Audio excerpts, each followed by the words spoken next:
What's up, YouTube? It's your girl, that's Isis in the building, back with another YouTube video.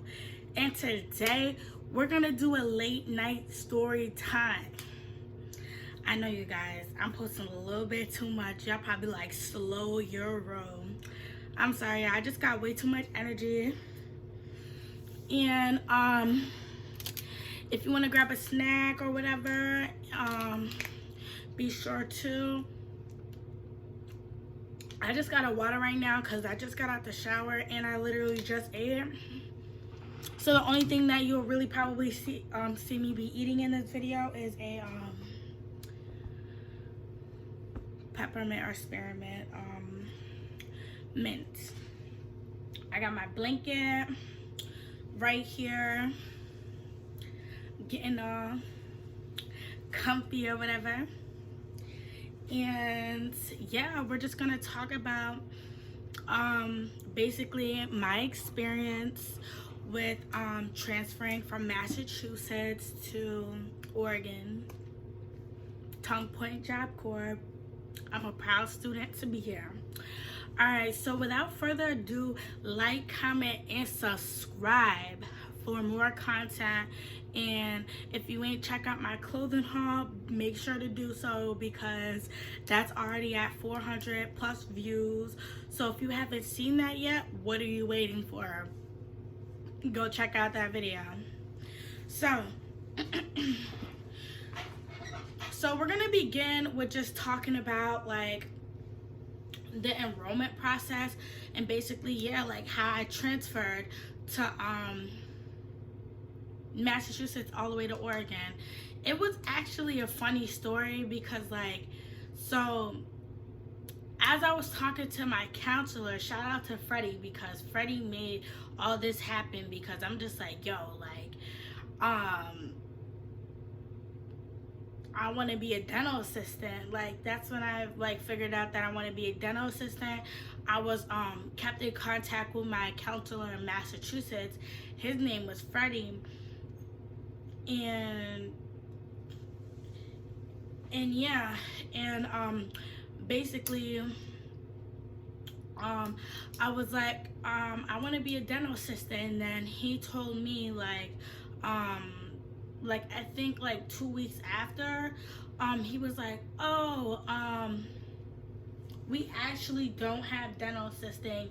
No other place has dental assisting besides Oregon and Arkansas. And I'm like, Arkansas, Oregon? Honestly, I forgot that Oregon was even like a state. I forgot because I was just like, I never been on the other side of the world before, and like I feel like it would have been like a scary situation for me and stuff like that. So then I was just like, I don't know, I might have to pass up on that opportunity for the dental assisting. And it's crazy how no other place has, you know, dental assisting. Like why don't they have that stuff? I was a little bit mad, but then he was just like, all right, so just let me know what you want to do, and I know it's gonna be like a tough decision, but I mean, if you really want to do it, then I mean, you would like drop everything for it. That's exactly what he said. So I was just like, okay. I gave it like about a day or two to think about it, and I was sitting there asking my family members, I was sitting there asking my sister. I was like, what do you think I should do? Like, do you think I should go to Oregon, or do you think I should go to Arkansas, which is out of the question? So I chose Oregon. Arkansas was like way out of the question. I'm like, I don't even know what that is. That sounds a little funky. I know it's one of the states, but I was just like, that ain't happening. I am not choosing that. Like, I was like, no. So I was just like, what do you guys think? I should go to Oregon, blah, blah, blah, blah. My dad was just like, oh, Oregon's nice. Oregon's pretty. Oregon's beautiful. So why don't you just go? I was thinking that he was convincing me to go because he felt like, I felt like he wanted me out the house, and like, it'll be a less expense that he would have. But then I was just like, I don't know if I like really want to do this or so.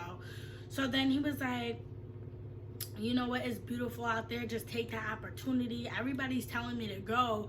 My sister was the only real one. She was just like, it is far, like it's mad far, but I mean, sometimes you gotta do what you gotta do. And if you really want to be a dental assistant, then you know what, just do it. So I was like, okay. I told him that I wanted to go off to Oregon. He was like, that's a great choice. I told my counselor that I wanted to go off to Oregon. He's like, that's a great choice. But before you go off to Oregon, you need to write a like this big essay stating why do you want to go off to Oregon and attend Tongue Point Job Corps for the dental assistant program. I had to write a really good essay to knock them out of their shoes.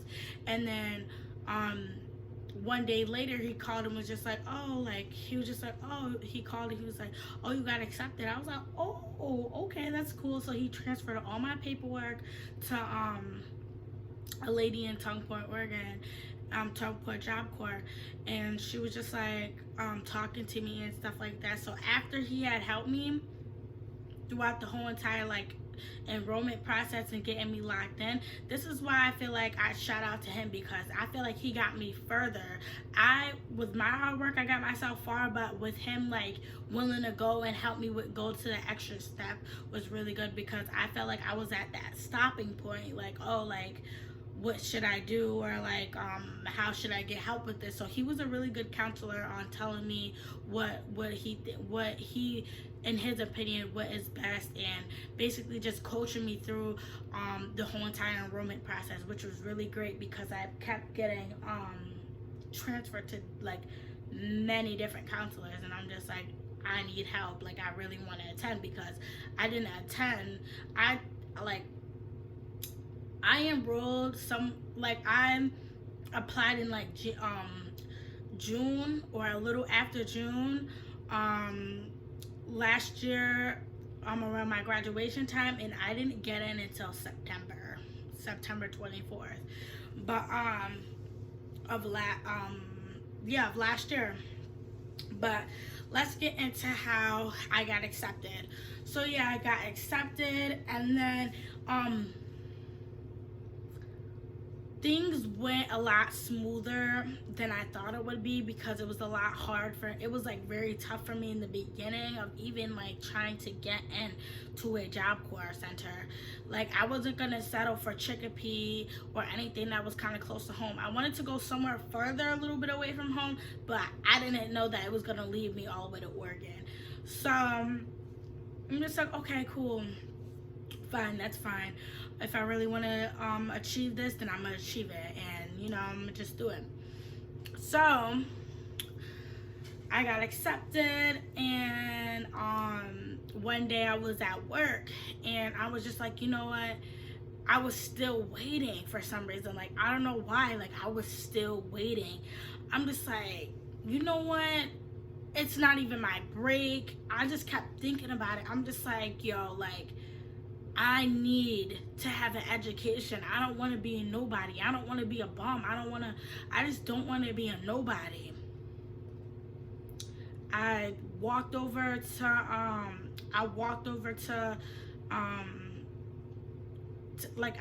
outside, and then I remember calling, because I was working at Dunkin' Donuts. It wasn't busy, and I was just like, you know what, I need to call them.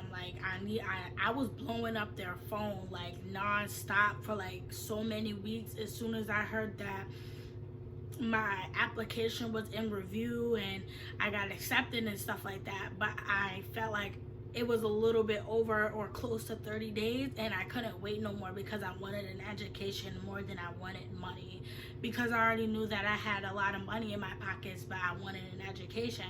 So I called them. I was like, hi, my name is Dinesia Cooper. I was just wondering about the status of my application. She was like, oh, I actually have a spot for September 24th. Can you do that? I was like, yeah, of course I can do that.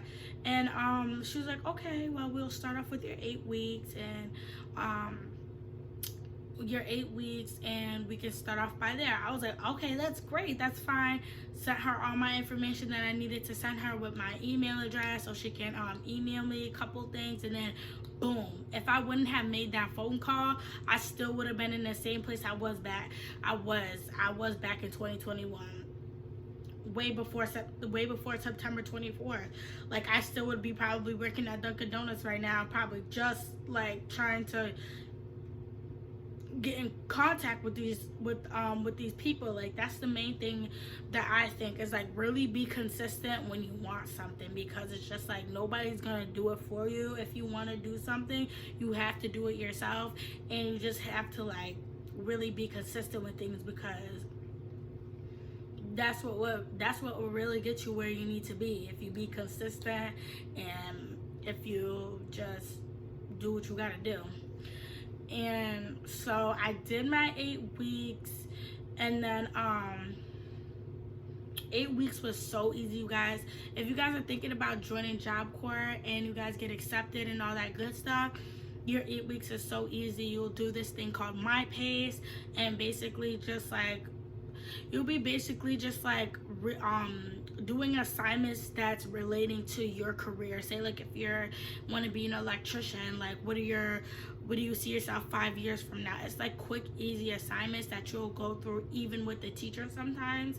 My teacher, she was okay, but whatever you need to do to get through that process is whatever you need to do to get through that process.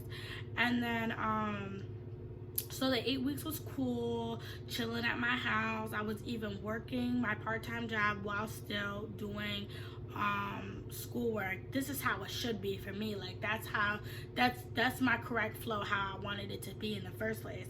So then I was just like, okay, let me work up and rack up so much money for the rest of the week, and for my last week, which was the 9th week, because I knew I knew I was leaving off.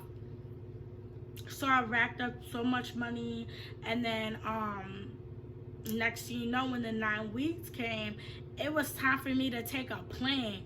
I'm just like, oh shoot, like, I never took a plane before. I'm coming all, like, I was scared, you guys.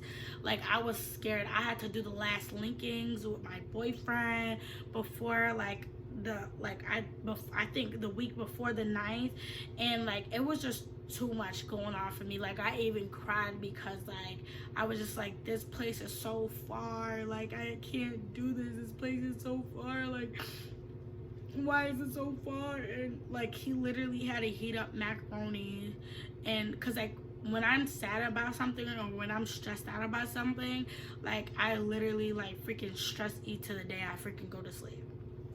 And he had to make them box of macaroni for me because I was just sitting there crying, and I was just like, I don't know if I want to go.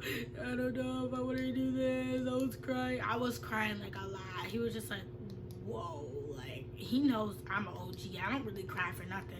So he was just like, yeah, something gonna be going on with her, because she's sitting here crying. So, like, we just gonna talk about it, and we're just gonna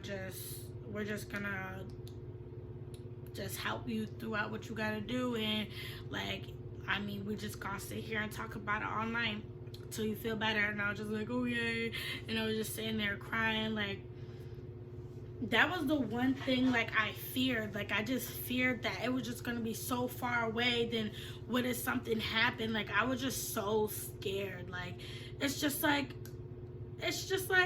when you're, so say, like, if you're in a town, let's say New York, and you're leaving to go all the way to Washington, which is on the opposite side of the world, you're just like, am I making the right decision? But then, like, turns out this was the best decision that I ever made, because there's nothing going on back home. There's really nothing going on in my town. And it's the same stuff, and like, I just realized that family is a phone call away. So it wasn't even that bad, and it just taught me how to be independent and basically strive on my own. And if I do need like any extra support, I'll just call my family, my boyfriend, anybody that's close to me. And it just teaches me how to be just on my own and independent about things, and not really needing like people. And the best thing about this whole entire trip was that I didn't need money. it was really funded by the government, and I don't really need any money. And if I did run into any money situations, I could just, use the money out of my bank account. Or if it was really that serious, then I could just call my parents and be like, yo, Dad, I need a couple bucks. Or even reach out to my sister, like, I need a couple bucks or something like that. But other than that, like, I feel like this whole trip was free, and like, I'm kind of grateful for that, because I wouldn't have to spend money on a plane ticket. So like, being that everything was free was a blessing for me, because like, being that it was my first time also like taking a plane, I did a story time about my first time taking a plane. So make sure you guys, before this story time, definitely go check out that story time about my first time taking a plane, and how the plane assistant, she was really rude to me, and she didn't even like me. Yeah, it was a whole bunch of tea in that story. So make sure you guys go look at my first time taking a plane. I wonder, do I look crazy while having this on? Do I?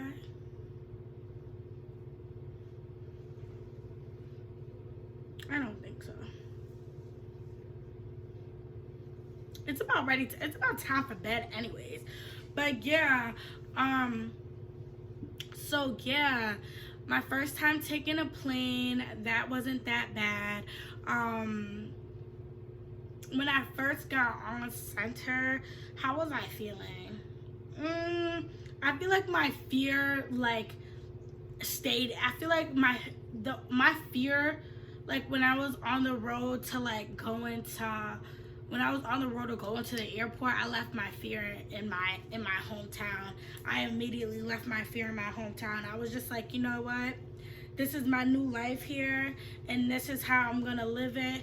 I'm gonna stop worrying. I did all my crying already, so it's time to start living it. It's time to start living it up instead of being sad. And that's exactly what I did. It's time to start living it up and really experience new things, because if I wouldn't have never took this opportunity, I would have never experienced being on a plane. I would have never experienced the things that I experience now, being by myself, because I'm more of like a party person. Like, I basically experienced just like being by myself and not needing like really anybody for anything. And I feel like being independent is like really good. And I just feel like you just tap into different things that you thought that you wouldn't have like been able to tap in. So meeting new people as well, like you meet different people and nice people. Like the teachers here are like really supportive. They really want you to like kind of graduate and like, do your thing when you graduate, and just kind of soar and be the best that you can. And there's a lot of pros when it comes to being by yourself and living life how you want it, instead of living it how somebody else wants you to live it. So definitely this was the best decision that I could ever have made, being that I'm 18 years old and doing this all by myself. I'm really proud of myself that I made the right decision and not listening to anybody. I had to cut off all my friends because they were bad influences. I don't have friends now because it's just like I want to be better. If you don't have the same mentality as me, then I don't want to be around you, near you, or even talk to you, because it's just like you're gonna bring me down, and I don't want you to bring me down. I'm trying to go up. And that's the only place I'm trying to go is up. So if you ain't trying to go up with me, then it's see you at the door. I'ma just close the door right in your face, because it's just like I need people that's gonna strive for excellence. And if you ain't striving for no excellence, I'm sorry, but you gotta go. Sorry, not sorry. But with that being said, like my experience with applying for Job Corps was a little rocky in the beginning, but then ran very, very smooth towards the end. So definitely don't give up if you're trying to still apply for Job Corps. A lot of rules and regulations, and a lot of things might go differently, because it's just like they're trying to push kids on center, but it's still COVID, so it's a lot of stuff that's on their hands. So just give them a little bit of time, but don't give them too much time for them to start slacking on you. So yeah, when it's time for you to make that phone call, definitely make that phone call if you want to definitely join Job Corps, because honestly, Job Corps is like fun. It's like almost like a regular college. It's not even that bad. It's really not that bad. They're pretty laid back here. So I mean, yeah, I just hope to make more friends, because I do I have like a lot of friends? I mean, I only got friends that's in my trade and stuff like that, but I mean, I only been here for like probably almost a month, but take off like 3 weeks because take off like freaking 4 weeks because of winter break, and then I'm here in quarantine, so like only had 2 weeks to be like with everybody, like 2.5 weeks to be with everybody, but everybody left for winter break. So I didn't really get to spend that much time with everybody as I wanted to. But yeah, this was my experience on moving from Massachusetts to Oregon Tongue Point Job Corps. And if you guys are thinking about transferring, I mean, look at this video. You came to the right video. Thank you for joining me on this late night story time. And yeah, stay tuned for more. Like, comment, and subscribe, y'all. See you in the next video. Peace.